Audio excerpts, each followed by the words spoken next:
നമസ്കാരം, കൊട്ടാരക്കര മീഡിയയിലേക്ക് സ്വാഗതം. തിരുവനന്തപുരം മെഡിക്കൽ കോളേജ് ആശുപത്രിയിൽ വൻ സുരക്ഷാ വീഴ്ച. രോഗനിർണയത്തിനായി അയച്ച ശരീരഭാഗങ്ങൾ മോഷണം പോയി.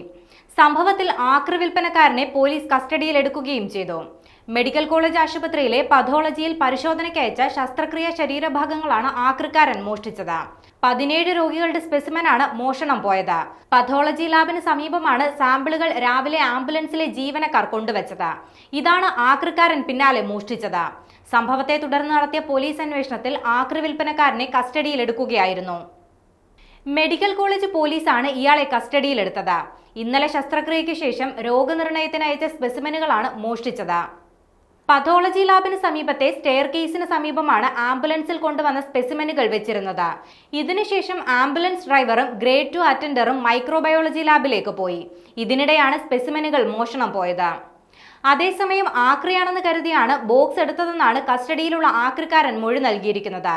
ശരീരഭാഗങ്ങളാണെന്ന് മനസ്സിലായതോടെ പ്രിൻസിപ്പൽ ഓഫീസിന് സമീപം ഉപേക്ഷിക്കുകയായിരുന്നുവെന്നും ഇയാൾ മൊഴി നൽകിയിട്ടുണ്ട്.